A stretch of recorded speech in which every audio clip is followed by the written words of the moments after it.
did it. We're back. So thankful for everybody to be here. And Meg's in the studio and my voice is back. Heyo. Which is a miracle because we spent a lot of time in the gym and I was doing some more yelling, but it survived. My voice is a survivor. This week.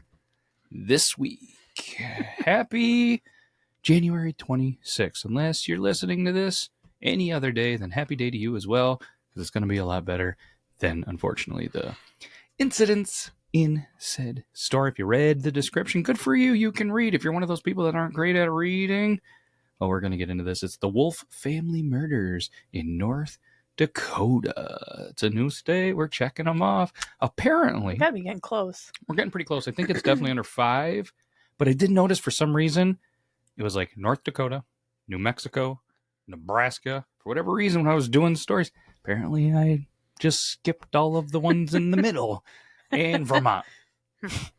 So we do it.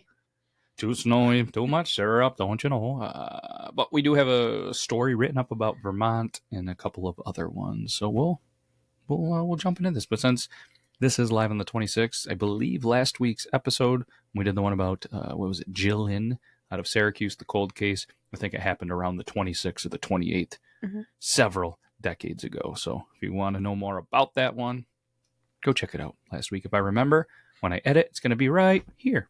Just go click it. Click that right there. And if I didn't, put it in there. My bad. But again, this is an interesting one. Meg doesn't know anything about this one. I've kind of kept her as a surprise on this one. So I don't know. Should we hit the introduction? Yep. When? Right. No.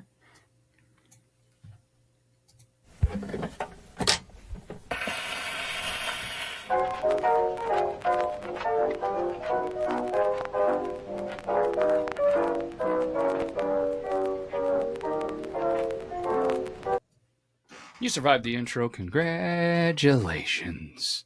Again, this is the Wolf family murders, North Dakota's tragic mystery.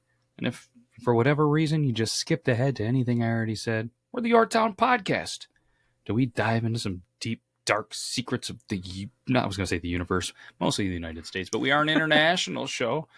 And we do talk about unforgettable stories that, shape small town America, really, where we are. And the voice you're hearing is me, it's Matt, it's Beardlaws, and joining me as always is the beautiful Dun Queen, Meg. Hey. And like I said, if you read it, great. If not, we're going to talk about a cool little lake called Turtle Lake in North Dakota. Turtle Lake. Turtle Lake. I wonder if there was any turtles. Fun name. But I hope that you've locked your doors and turned the lights maybe on, unless you want it to be a little bit creepy. Turn it off. But before this, viewer and listener discretion is advised, because there are some details that could be a little bit adult. But today's episode is going to delve deep into one of the darkest and most baffling murder cases in the United States, potentially, definitely North Dakota. It's the Wolf family murders, a tale of senseless violence, a mysterious motive, and a chilling silence that still lingers over this small town. So, you've been warned already with the viewer and listener discretion. If I remember, you're going to hear a wolf howl now. I remembered. Let's set the scene. It's April 22nd, 1920. Turtle Lake. It's your typical small town America. Population under 200 persons. A tight-knit farming community where everybody knows everybody, kind of like Cheers. But that morning, as the sun rises over the flat plains, the peace of Turtle Lake was shattered in the most gruesome way imaginable. Imagine. I said imagine, not imaginable. The most gruesome way imaginable. That's better. Thank you. The entire Wolf family, Jacob, his wife, what is it? Beta? It's one of those 3. Beta. And their 5 young daughters and a 13-year-old hired help boy named Jacob Hoffer were found brutally murdered. 7 lives, Meg, wiped out in one horrifying moment. Actually, I think it's 8. 8 lives. Did I count wrong? The mom, the dad, the 5 Mom, dad, daughters, and then the boy.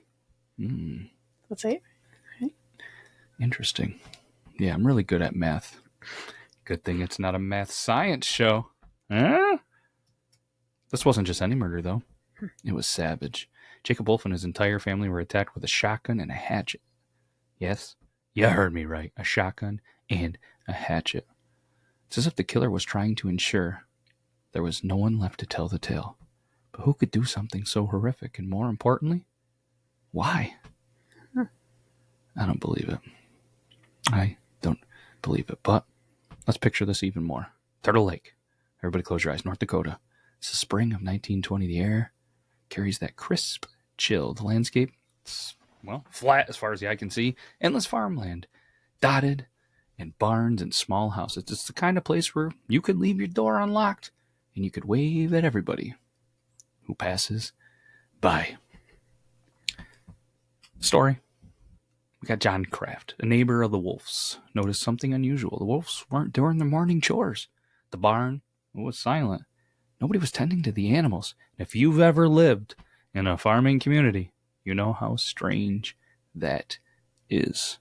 So Kraft walks over to the wolf farm. As he approached, the quiet became pretty unsettling. Something wasn't right in the barn. Kraft found Jacob Wolf, the hired boy.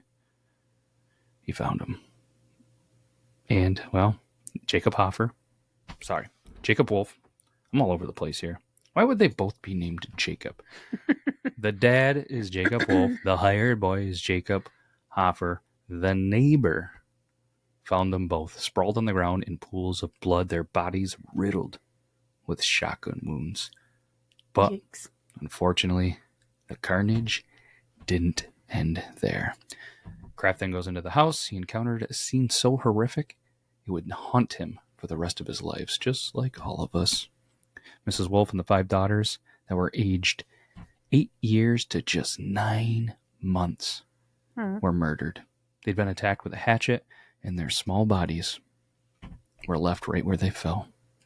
The wife was found clutching her baby as if trying to protect her, but unfortunately both were brutally killed.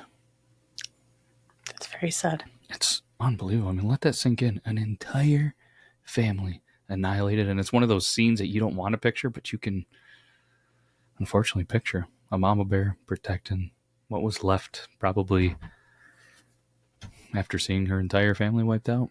It's unbelievable. All of the lives, 7, if I can't count, 8, because Meg can count, all the lives, they're lost in one of the most savage ways imaginable. It wasn't just a murder. It was overkill. And the killer didn't just want them dead. They wanted them obliterated. You do it with the shotgun like that and then the hatchet. It's disgusting. Who kills in general, let alone a baby? It's disgusting.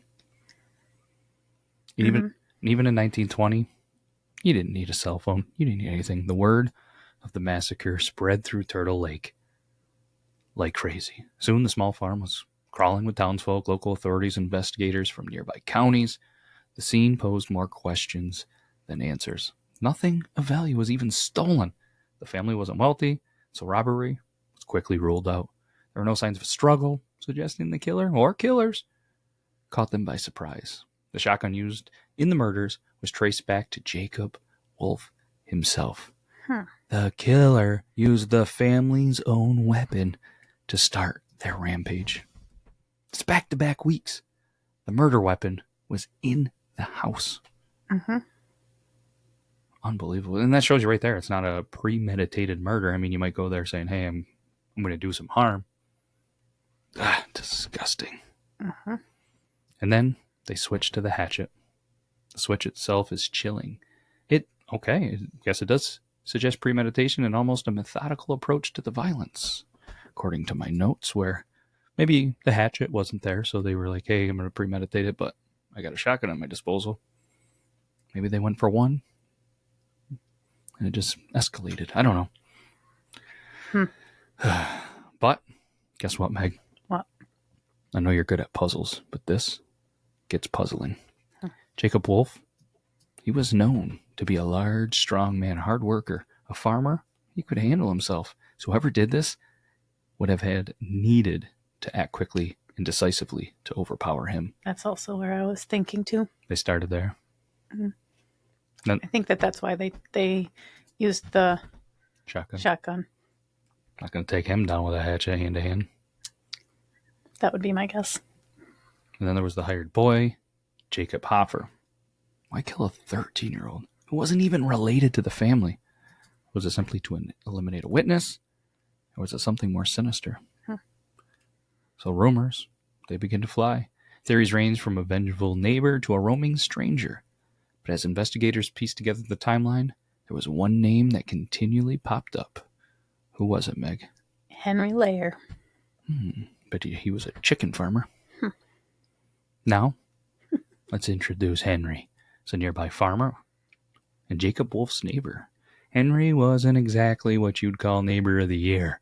It's not a guy that's going to bring you over a pie to say, hey, what's up, neighbor? Got any sugar I can borrow? In fact, he and Jacob, they'd been feuding for months over a property boundary. Then there's the witnesses. They actually reported seeing Henry and Jacob arguing in the days leading up to the murders. But when investigators questioned him, what's Henry do? He denies any involvement. But there's the thing, Meg. The thing about small towns. We're some people living in small towns. Everybody talks. I mean, 125 years later, people still talking in small towns. And some people talking a lot on the old book of faces. So under pressure, Henry's alibi starts to crumble like some crumble cake. The more investigators pressed him, the more nervous he got. And then finally, what'd he do, Meg? He confessed. According to old Henry, he had gone to confront Jacob about their ongoing feud. The argument escalated, and in a fit of rage, Henry grabbed Jacob's shotgun and shot him.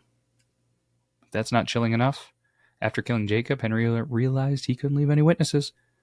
So he turned his attention to the rest of the family.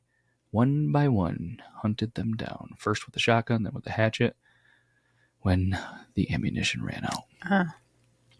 That's where the switch came in. Imagine the cold calculation it takes to switch weapons in the middle of a massacre. It's almost too horrific to even fathom. Henry Lair gets arrested, put on trial for murders. His confession sealed his fate. But even as he sat in court, there were whispers that the full truth may never actually come to light. Was he actually alone? Some neighbors believe that there might have been an accomplice. After all, could one man really overpower Jacob Wolf and take out an entire family so quickly? But the trial didn't spend much time on these questions. Henry was convicted and sentenced to life in prison. He died behind bars in 1925, taking whatever secrets he might have had to his grave. But here's the thing about the Wolf family murders. Even with the conviction, the case feels unresolved. The sheer brutality, the lack of clear motive, beyond a little bit of a petty feud, sure does leave a lot of room for speculation. To this day, some people in Turtle Lake believe there's more to the story. Isn't that the nature of small town mysteries? Even when the case is closed, the questions linger. It is true. What do you think? I don't know. I kind of don't think he was alone. Me neither. I'm picturing, and again, it's 1920, North Dakota, a town with less than 200 people. Not a lot of documentation on this. So my thought was maybe Henry either brought a friend, family member, somebody. Things got out of hand. He said, get out of here. I'm thinking maybe he brought his son. No, he wouldn't bring his son to an argument with Jacob Wolf. They brought some buddies. You don't go alone. I agree. Things escalated after the shooting, and then I think he was like, I'm out of here. I'm not killing a bunch of kids. Different times. Still same old, sick murderers. Unreal. Well, this story sent shivers down your spine. You're definitely going to want to tune in next week, because trust me, it's going to be another good one. Though, well, I think me and Meg are a little bit biased on that. Maybe. But until then, stay safe, stay curious, and always remember, even in the quietest of towns, the darkest stories often lie just beneath the surface. So thanks for listening to the Old Your Town podcast. We greatly appreciate it. And I want to take a moment too and, just say some T's and P's to all the people up in the Malone Correctional Facility that are becoming sick. They're becoming ill over a terrible thing. Hopefully they get that figured out. Hopefully everybody stays safe. Can't be an easy job being a correction officer. It made me think this with the behind the bars thing. Mm-hmm. And having family members, friends, people in the community. They're, it's not the safest and the easiest job. So hopefully they get that figured out. And T's and P's to the Malone jail. I think there's a couple up there. I don't know what it is, but if anybody Googles the news, it's a terrible thing. Mm-hmm. So that's all I got. You got anything else? Nope. All right. We're doing this at the halftime of the Bills-Chiefs game, so it's the day after. Hopefully it was your team that won. Our team, they're done. And I'm getting all sorts of messages from Philly fans, so that's disgusting. So, well, we're going to go try to enjoy the rest of our weekend after a busy one. Hopefully you guys enjoy this and, your week's off to a good start. Stay safe out there, and I'll try to prepare a quote a little bit better next week. So I got nothing else. What about you, Meg? No, I'm good. You do good? Mm-hmm. All right. Well, see you guys next week. Take care, everybody. Bye. Bye-bye.